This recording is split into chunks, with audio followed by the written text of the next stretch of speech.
Hey everybody, welcome back to the Dr. Music Podcast. I want to send out a special thank you to the subscribers. You afford the opportunity to talk to great guests like I have today, Mr. Drew Cagle. Drew is the singer and guitarist for the band Drew Cagle and The Reputation.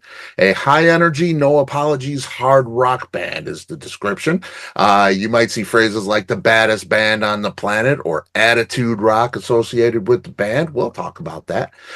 They have shared stages with a diverse collection, a really diverse collection. Let's see: Living Color, Lita Ford, Head East, Humble Pie, Escape the Fate, L.A. Guns. That's pretty diverse collection of bands they've played with, and many more.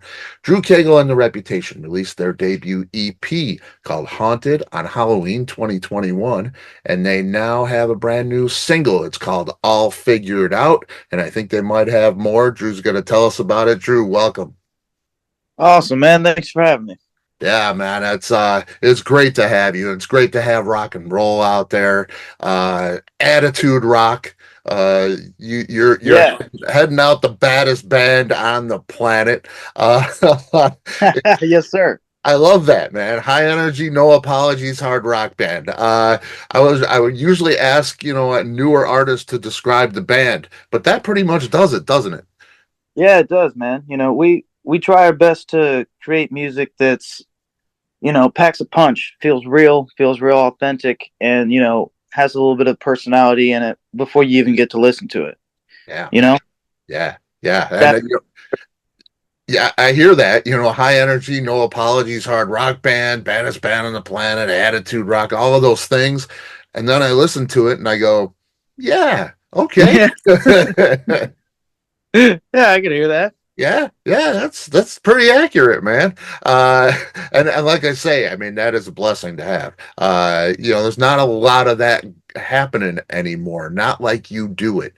So it's pretty nice to have that kind of music out there for sure. Yeah, man. I've always been a firm believer of real rock and roll to create actual rock and roll, not just loud guitars and screaming vocals. To create real authentic rock and roll, you need two different things. You need danger, which is one of the most important elements, and you need mystery. And if you don't have those two elements, there is no rock and roll. You're just playing music loud. And and then the third element of authenticity, obviously, but that should be in all sides of music. But for us, when it comes to being the baddest band on the planet, or getting attitude rock and stuff like that, you know that's just the combination of the danger and mystery that needs to be put in rock and roll in the first place. And you mentioned that so many other rock bands now aren't doing it, and it's because that's the thing that sets us apart. If you really want to like find the core of what makes us different than the other bands, it's how high of a standard I put into making sure the shows and the music sound dangerous, and there's an element of mystery to me and to the songs and stuff like that when it comes time to listen to them. There's so many bands these days, especially new ones. They're talking too they talk too much. They tell you too much about themselves, and rock and roll isn't meant to be relatable. Rock stars are meant to be rock stars. And that I don't want to know what Mick Jagger had for breakfast this last week. Right. You know what I mean? I want Yeah. to I want to feel the aura of Mick Jagger when he hits the stage. I don't want to see pictures of Mick Jagger in Walmart. You know what I mean? Right, right. Yeah, and a lot of political type things are coming into play now, of course. Yeah. World's in turmoil kind of thing. I think rock and roll is for me is meant to take me away from that. It puts me in another world, man. Yeah. Yeah, That's what any part of great music should do. You know, yeah, music's meant to provide you with an escape yeah, from your everyday life, your everyday reality. Whether it's for 10 seconds of a decent song or for 3 minutes and 45 seconds of your favorite song. You yeah. know, it's meant to have you escape into reality that somebody else builds, or that your own creativity in your mind can send you to based on what you interpret from the song.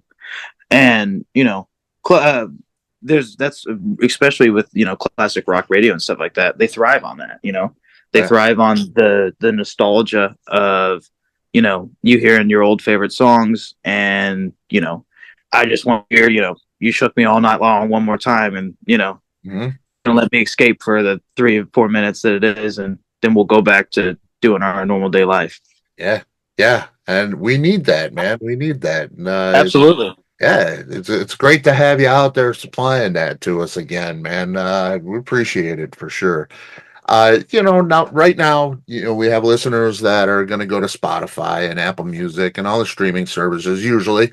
Um, what's the first thing, you have a little bit there. You have, the EP. It's called an EP, but it's pretty large, the Haunted EP, 8 songs on it. Yeah. You have some material out there. When they go to that page, what do they hit first? So the haunt. I'll give you a little precursor for Haunted. Mhm. Haunted was a kind of like a basement EP we recorded, just getting started and trying to figure out what we were going to do going forward. And it was just me putting together. It's a concept album about just pretty much living with your past regrets and figuring out how to deal with them.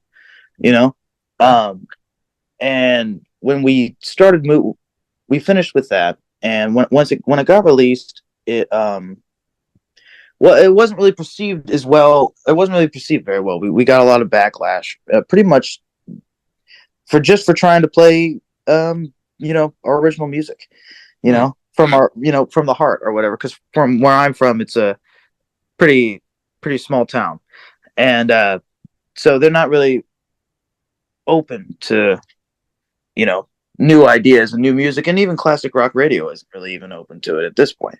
Yeah. But what happened is in my reaction to hearing pretty much people be like, we don't really want to hear that, we don't really want to hear your own music, was the reaction that any rocker gets when someone tells them we don't want what you have to offer. And it's the reaction of, well, F you, I'm going to show you and prove you wrong. Hmm. That's where we're all figured out comes in. And so I think I think when it comes to when you could open up Spotify or Apple Music, when there is music that you have to listen to from us to figure out who we really are, um, I think you need to listen to maybe 3 songs. One song, 415 to Denver. Um, that was one of the first songs I ever wrote. Very early, very very naive. Um, and it's talking just pretty much talking about what I said earlier, is figuring out how someone can deal with their past regrets. And then I think you need to move on to Back to the Light, which is the final track on Haunted, and it is pretty much how you figure out moving forward after that, after dealing with these things, and realizing that you spent so much time hanging on to stuff you don't need to be hanging on to. And then and then I think 3 years later you have to hear the new single All Figured Out, Hmm. because I think those 3 songs together will show you who I am and why we're here now. Yeah. Because you can hear how much I put everything into my songs. I try my best to not make them cheesy. I try my best to put my heart into everything, and you can tell that in those songs. It's very, because like I said, it's kind of like a basement recording. The production isn't crazy over the top or anything like that. It's more you're there to listen to the songwriting. Yeah. And so when you listen to those songs and you hear what I'm trying to say with the songs, and then from me saying, people heard that and was like, yeah, we're not really into it. Or not that we're not really into it. We don't really want to hear what you have to say. Hmm. Um, the natural response is me saying, okay, well, let me kick it up a notch. I'm going to turn the guitars up a little bit louder. I'm going to go down to Nashville and record this new song with the producer from the Eagles and all his studio musicians down there. The Yeah. drummer for Toto, the bass player for Elton John, the guitar player for, Luke Combs, and or another guitar player from, Willie Nelson. I'm gonna go down there. I'm gonna find this all-star cast, and I'm gonna show you that my vision's not wrong. And that's what All Figured Out pretty much does.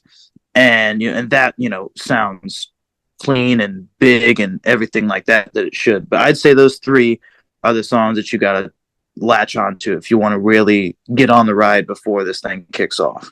Yeah, yeah, I love it, man. I love it. And that is a progression. It's a great progression. It's a really nice journey in those three songs. It usually takes an album, but you listen to those three songs, there is a journey there for sure. And Yeah. All Figured Out is the destination. I mean, it's nice. It is well done. But it's not overproduced. It's rock and roll. Yeah. It's raw. It's still raw. Which Yeah, man. I love that. Because Well, that was things, man. yeah, that was Yeah. sorry, I didn't mean to talk go over you, ahead. but yeah, that was the main thing we were trying to do. Like when I walked in the studio, the first thing I said to all these guys who are used to playing on, so many different records, I just walked in, I said, "Hey guys, give me everything you got." I was like, "I know you play on a lot of these country records that, they kind of just want you to be a backbeat, Right. and they kind of just want you to, fill up the song in the background. They don't really want to hear you specifically." Right. And I was like, "You guys are the best musicians in the world. I want to hear why you're the best musicians in the world." And man, their faces lit up when I was like, "Hey, give me what you got. Play me some rock and roll stuff. Turn the amps up. Let's let loose." And because that's what it is. When you overproduce stuff, people don't really. You can't feel things when you overproduce them.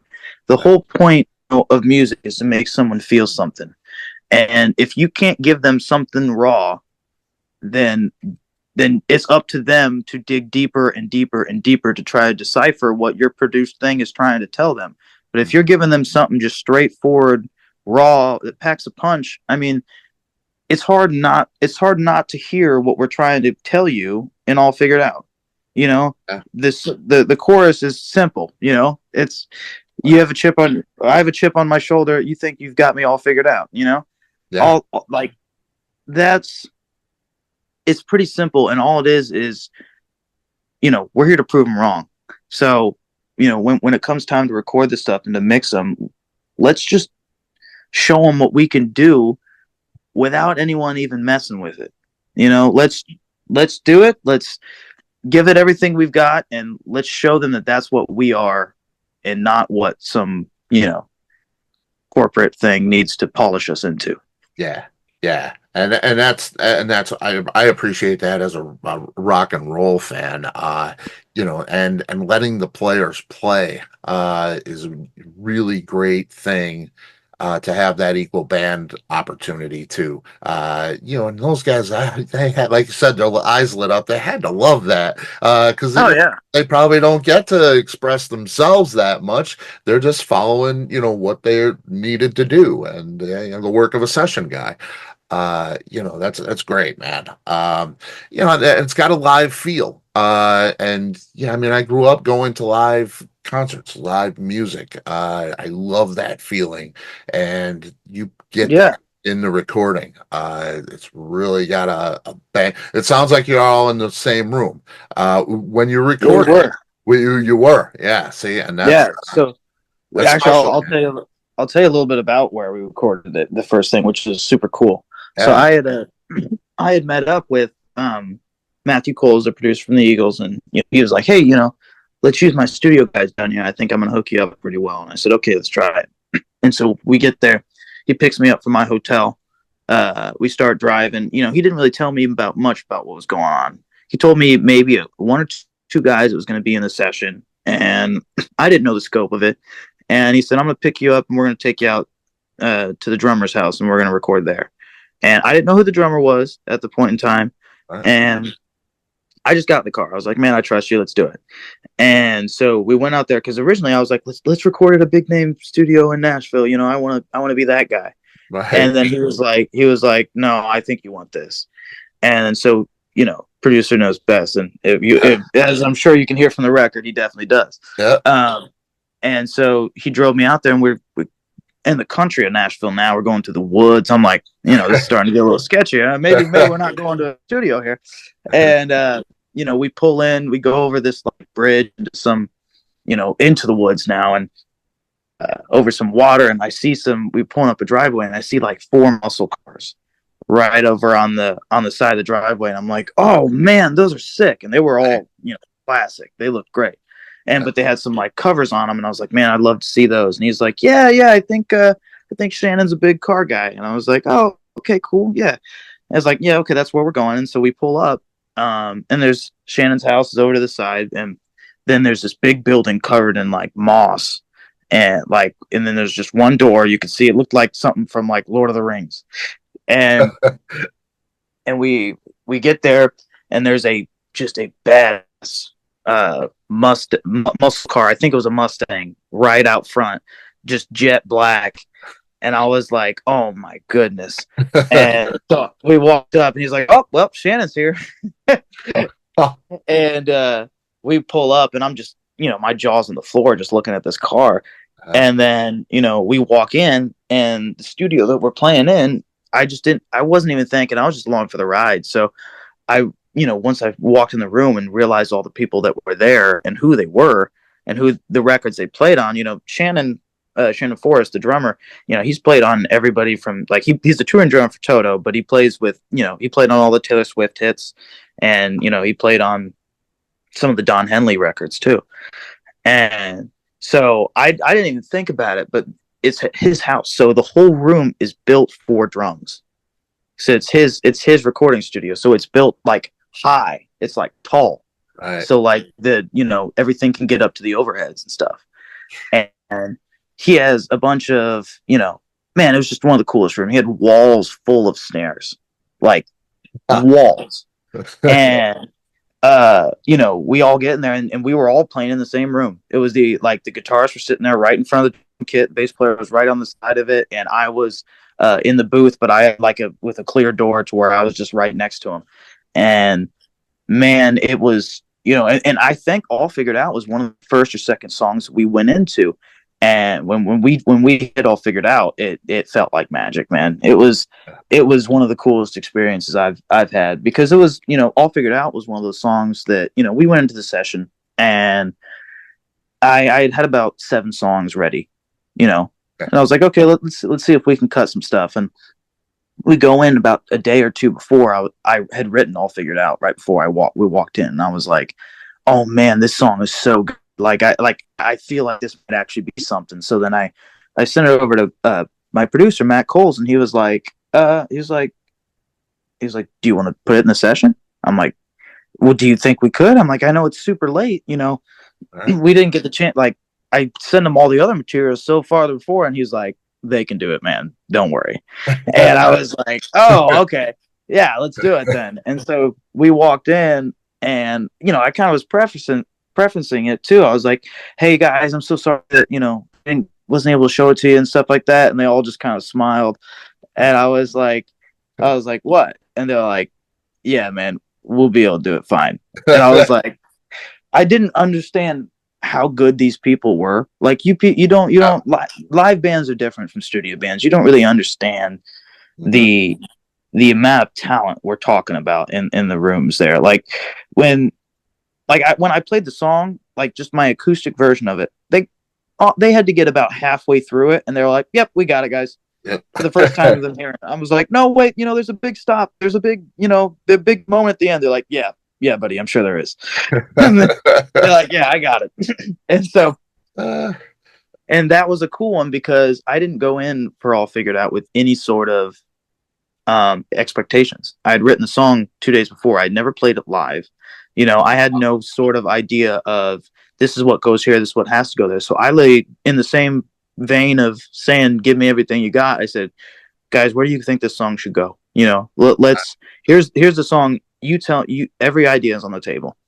And doing that, this came out of it. And it was so cool to just be able to actually collaborate with some of the best musicians in the world, and in real time, just in the spur of the moment, saying, man, I think this would be cool, this would work. And then they laid it down, and we're talking like fast. I mean, we recorded We recorded it in maybe an hour, hour and a half. Oh, And yeah, it's and ridiculous. so Wow. yeah, it's just a crazy amount of time, and it was like it's even hard for me to remember that day because everything was moving so quickly, but it was all so creative and open-minded, and it was a breath of fresh air for someone who spends way too much time touring on the road, you know. Yeah, man. That's they those guys do what they do because of the way they are like that. For sure. Absolutely. They can play anything you put in front of them. Pretty spectacular to come in contact with and to have on your material. It Yeah. it's pretty special, man. And to get that live feel and to get that rock and roll feel, great collaboration. Look forward to many more. Um, are you a singer that plays guitar, or are you a guitar player that sings? I see you do both. Did you start as a singer or a guitar player? So I'll tell you what, I'm a songwriter that fronts a band. There we go. And you know, when it first came into it, everything else is an instrument to be played to show people what I write and the message that I'm trying to send them, with these songs. Everything else gets, added on afterwards. They're all flavors, when it comes to singing. I play a bunch of different instruments. I sing, I play harmonica, I play guitar, I play piano. Um, but when it comes down to it, all of it is just for whatever the song needs and whatever I think needs to be added, or a moment that needs to be added to the show to move people. When I first got started, I was a singer. The singing came first, and then afterwards, I realized, it's hard to do shows without a band. When you're just a singer. And so I learned how to play the piano after that. And so I did a few solo piano shows and stuff like that where I'd sang and played piano. And honestly, in doing that, it was a lot of original music. I didn't really care to learn other people's music because that's not what I was trying to do. Right. And when I kind of talked about earlier about people not really receiving the Haunted record, that's kind of what I meant. It wasn't that people didn't like the record. I mean, the record's almost at 1 million streams now. Hmm. So it was received pretty well through extensive touring later. But when I first got started, and you're just some long haired singer with sunglasses that sits down at a piano and thinks he's cool, you know, Yeah. it's hard for people to get that. But whenever I was able to make the transition into bringing more people in that believed in my vision and what was actually capable of acting out what I was trying to give to people, then everything started to really open up. And then after that, I learned how to play rhythm guitar. Man, I don't play a bunch of leads or anything like that. I just kind of do the front man thing with the rhythm guitar and stuff like that. Fill up certain areas and stuff like that. It's mostly the instruments I play. They're songwriting tools. They're not. I never have had any desire and never will have any desire to be the best guitar player or piano player or even singer. I don't really care, about being the best because there's always someone better than you. And when it comes to classical people, there's always someone that can play faster, sing higher, do Yeah. stuff like that. The only thing that makes me special is my vision and my songs and being able to move people with that. And truthfully, that's the only thing that made every single band that we've all heard of special. Yep. Because no, even the best singer we could even think of, or the best guitar player we can even think of, could get outplayed easily by someone classically trained. Yep. But the only problem is, those people can't move people the way our favorite artist can. And I love Absolutely. I love the Montrose album you got on the back. Yeah, Wall that's too. one of probably my favorite rock and roll record of all time. Yeah, Oh yeah, yeah, it lives with me every day. Definitely. It's from when I was a kid. I grew up with that. So, and I listen to your stuff and I hear so much it's a deep run through what I grew up with, and you're half my age, a quarter of my age, probably. uh, when what inspired you to play what you play? Well, I grew. That's what I grew up on. Uh, when I was coming up and growing up, in your formative years when music really forms you, I had listened to like the modern stuff that was coming out in 2013 to 16 and stuff like that, and I was into it a little bit, but it was mostly overcome by pop, and there wasn't many rock people on radio at all anymore. And my dad was a musician, and he would always play bands like Head East and April Wine and Guns N' Roses and stuff like that when I was younger. And I was always like, man, this stuff's kind of cool. It feels different. It doesn't feel, like we said earlier, very produced and corporate. It feels raw and aggressive. And that just kind of, I started to listen to some more and started digging to some more. And then the thing that changed everything for me was when Guns N' Roses got back together for their farewell, or for their reunion tour, the Not in This Lifetime tour in 2016. Yeah. My dad had taken me to one of the first shows. It was like the first or second show on the run in Chicago, and that changed my life. It was like, there was that you could feel the magic in the air from all them being back together for the first time, and it was I watched Axl Rose's vision and impact an entire stadium of people, and move them through this entire emotional roller coaster that is a Guns N' Roses show. Mm-hmm. And I was just like, man, I would love to one day be able to at least touch people or move people just a fraction of what I witnessed here, And then so it came to that, and not saying that other genres don't do it that way, but they just don't speak to me the same way that did at that moment. And, when we came towards creating this record, and when I was deciding, when we were starting this second chapter of going into, All Figured Out and stuff like that, I was like, man, I want to make a record that sounds like this was the biggest band in the 70s, 80s you just missed. Mm-hmm.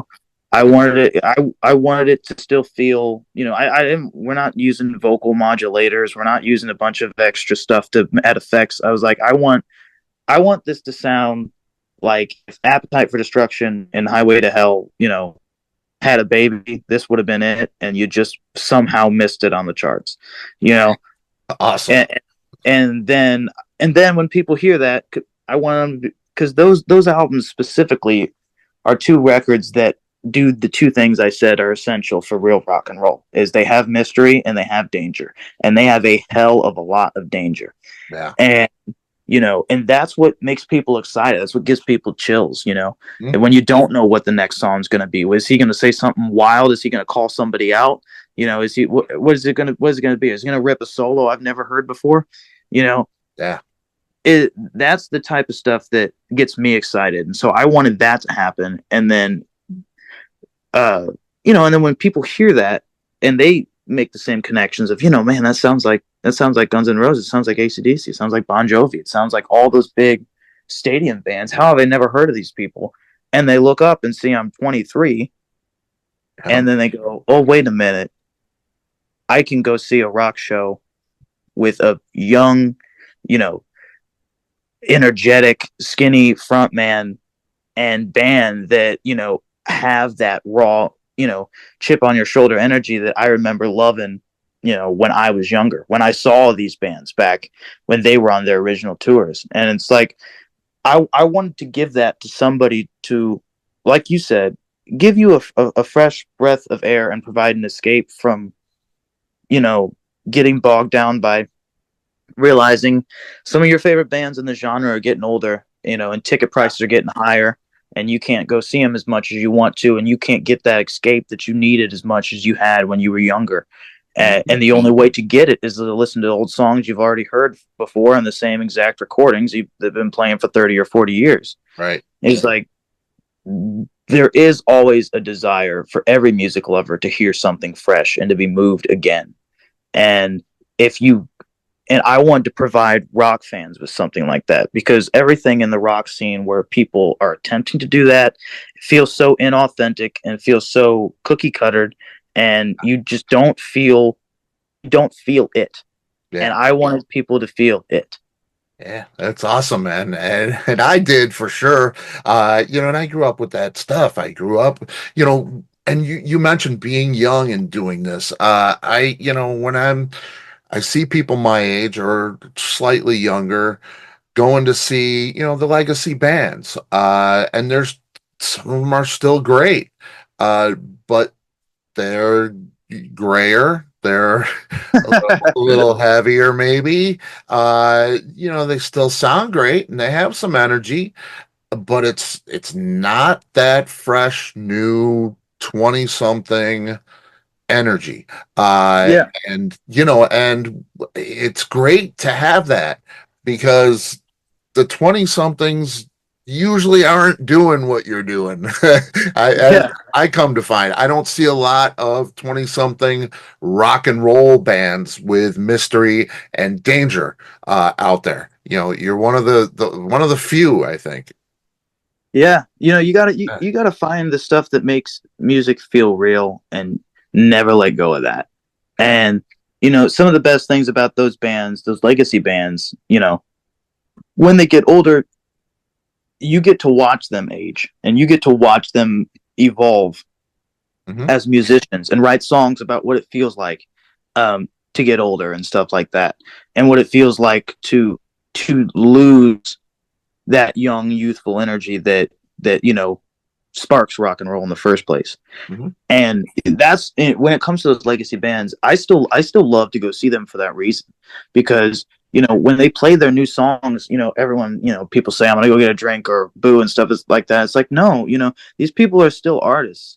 Just because they got older, just because they gained a little bit of weight, just because they can't hit the same notes, or they're maybe tuning some stuff down a little bit, that doesn't mean that the vision and the songwriting that the original people did in the first place that moved you, it doesn't mean that magic's not still there, Yeah. because the magic of songwriting, that doesn't die with age, you know. Yeah.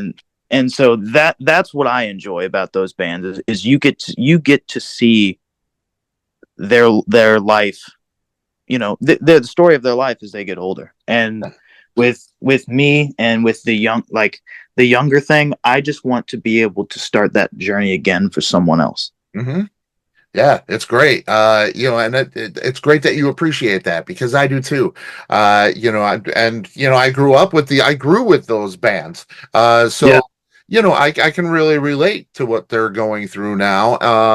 But you like you say, like we talked about before, an artist is only as good as the song they're given or the song that they write. You Yeah. have to have a song. You can be the best player in the world if you don't have anything to play.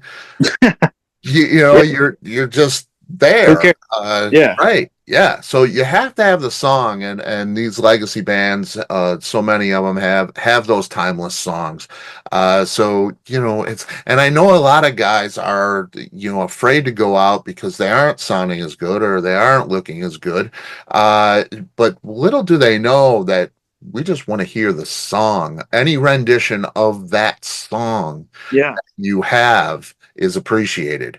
So, if it doesn't sound perfect, don't worry about it. We love the song. We're singing it in our heads over the voice a lot of times. Yeah. Yeah. So, that it's about the songs. And you're a songwriter, and I love that. Um, yeah, I'm so looking forward to a full length album. Um, it's coming, isn't it? You have something ready for us? Is it all in the can? Do you have a name for it or I release date? get. What's the status on the record? I guess I may have teased it a little bit and gave a little bit too much away, but if you like All Figured Out, you can definitely expect um, a full session of more All Figured Out type songs Awesome. uh, that keep that sort of raw vibe energy. They're all same team, everything all done in one day. you know. Wow. Incredible. Yeah, Incredible. And you and had we a video coming out. You, yes, and so we have a video for All Figured Out coming out. Hopefully, I don't know when this comes out, but maybe probably from the time we're speaking in the next week or two. So wow. maybe hopefully people will hear about that one soon too. But yeah, no, so there'll be I can say there's going to be a new record, of course. I'm a songwriter, so I don't just write singles. Well, You know, a full length this time? this one will be a full length, the kind of the same way. It's about 8 songs. Okay. Um, the Haunted EP, we called it an EP because we wanted people to know, um, that was the beginning. We were just getting started. Okay. It wasn't necessarily for the amount of songs on the record or the length of time on it. It was Mhm. more that we wanted to let you know, hey, this is the building block, man. This is what, if you like the songwriting in this, wait till you hear it when it's done, fully, in Nashville and stuff like that. And so that was kind of lobbing up the ball for this one to, make some connection. And with there is no release date for the next album yet, but I'm assuming if you can expect to see probably another single around here sometime soon. But like I said, I don't make singles, I make records, Mhm. because I have a vision, and the vision needs to be uh, put out the correct way, and the way someone can hear it and see it and understand it. Because if I can't give you all these songs, I don't want to just give you all these songs and leave you on your own for it. You can choose whether or not to hear the story I'm trying to tell, but I'm going to give you the story when it happens. And if you want to dive into it or invest in it, you can. Or if you just like the singles, take the singles. But this is the first song. I'll tell you what, this is the first song on the record. Okay. So it kicks off with this. So when I wanted to introduce people to this record, and with that awesome intro to this song, I wanted people to get people's attention, and I think this song does. Oh yeah, yeah. What a ride. I'm old school, man. I love throwing a record on and taking a ride, man. Getting Yeah, getting in that muscle car or getting on that train exactly. and go take me on a ride, man, up and down the hills, the whole deal. I love that. And I want to come back around and finish in, a destination, all of that kind of stuff. Absolutely, man. That's the journey that I love to go on with an artist. Yeah, And singles are great, I mean, this is a great single, all figured out. It stands alone. But man, I'd love to hear it as part of a journey, yeah, adventure, man. That's cool. I can't wait, man. It's very cool. yeah, man. That's what Uh, you're gonna get. And I'll tell you, even for the listeners who haven't heard the song yet, just like you said, if you want to hear it, the best conditions to hear it is you find a car, muscle car preferably. But if you ain't got one, get your car and imagine it is one. yep. Roll the windows down, turn this thing up loud as it should be, as loud as you played it in the 80s, as loud as you played it in the 90s. And man, just have a good time. Try not to speed too much, but Yep. No doubt, and Mike, I have a Camaro, and it's a convertible. So you oh, mentioned all of those things, man. perfect. Yeah, it is extraordinary, man. Go rent a muscle car, Yeah, yeah, and listen to the song. It's extraordinary, man. The power behind it is wow. It, that's it great. it's tremendous, man. It really is. Very cool. What changed from the Haunted EP, like the recording? Was it recorded in a similar fashion? I know you got different guys, right? But Haunted EP took you a long time, right? This was Yes, one day. It's yes. quite different in that I'll manner. tell I'll tell you what changed. So the haunted EP, man, that took forever. You know, Yeah, that was also 8 songs. But man, it took maybe a year and a half or yeah, something too of being in the studio once a week. yeah. You know, it took a long time, and it stressed out a lot of people working on the project. Mhm. And it was done with just a backing band that I put together for some live shows.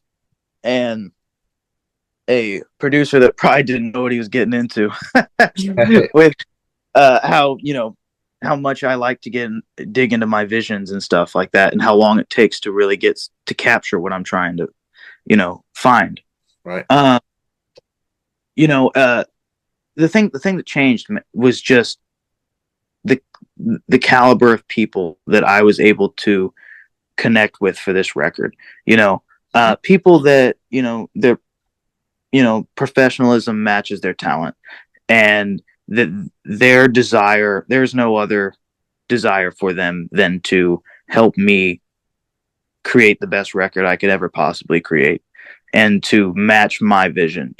There is no ideas that come into. There was like maybe that are said in a way that's like, yeah, that's not going to work, or that's not what you want to do. The Right. people down there in Nashville, all their stuff was, what do you want to do and how can I do it?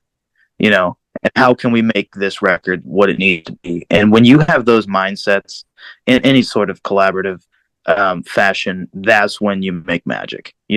Whenever you get in a thing where maybe people haven't rehearsed as much for it, or don't have the ability to lay it down the way it's supposed to be laid down, or different ideas of the way something should be done, instead of letting the vision guide the song. Yeah. Then you start stepping on your own feet. And it was a absolutely totally different experience for me in that way, that because I was like, oh man, this, it's in Nashville, it's going to cost a bunch of money, this record's going to take forever, all this stuff. And then we go in there and we knock it out, in one day. And the only thing left is just vocal overdubs and a few guitar overdubs later on down the line. And, and we're ready to roll. And so, when everyone is on the same page of saying, I'm going to give everything I have to you for this day in this extended period of time, and we're going to make magic, that is when magic gets made. It never gets made in any other way. If anyone is not, you gotta, you can't half-ass it. You got to full-ass it. So, so if you ain't giving everything you got to it, then you'll never get what you want out of it. Yeah. Yeah. That's a great mantra right there. For sure. Great advice for the younger artist. Put everything in, man. Definitely. I'm here in Chicago, right outside of Chicago. Do you have, I talk to people, other artists, like, in the New York side of things or whatever, and like a venue that they've always wanted to play. A lot of people in LA, it's the Forum, and Madison Square Garden is one that always comes up. And you're kind of a local kid to me, right? I mean, So I'm in Champaign. Yeah. okay. Yeah, yeah, yeah. Is there a particular place, like, you went to Chicago to see the Guns N' Roses show when you were younger? Has that, is there a particular gig, a particular event, festival, Vakken or something like that? Well, Wow. something you've always dreamed of playing? That's a great question. I think, for me as an artist, my dream, the venue doesn't really matter as much to me. The audience matters. So my dream venue is any venue packed with people with open minds that want to be taken on a journey. And that can be in a 25 seater to a 2,500 seater to a 25,000 seater. If you are there and you are willing to be moved by my music, then there's no other place I'd rather be. Man, that is awesome, man. And I look so forward to seeing you, man. You're coming here to the Piazza in Aurora, Illinois on August 10th. You're backing up one of my favorite bands. Oh yeah, Plush. Oh my God. I've seen them 12 times in 8 states. So, Oh really? yeah, they're Are you going to be at that show then? oh well, yeah. Awesome. Yeah, I'll have to come out and say hi then. Yeah, man, that'd be great. Yeah. Talk about young bands. What a show this is gonna be. Crazy, man. This is the new look of rock and roll at its rawest and finest. Drew Absolutely. Cagle and the Reputation with Plush. Wow. Pretty amazing. And I have faith as an old geezer. I have faith in the new voices of rock and roll, man. And Drew Cagle, you are one of them for sure. And I appreciate you, man. Oh, thank you so much. I appreciate you having me. Yeah, man. I'll have links to the site. You can get the whole tour schedule and go out and see Drew in your neck of the woods. Follow him around the country. Do what you got to do, but get out there and see him for sure. Drew, man, it's been a slice. And I will see you on August 10th for sure. Oh, thank you so much, man. I look forward to seeing you then. All right, man. Thanks, Drew. Take Yep. care, Have a buddy. good. You You too. too. Bye bye.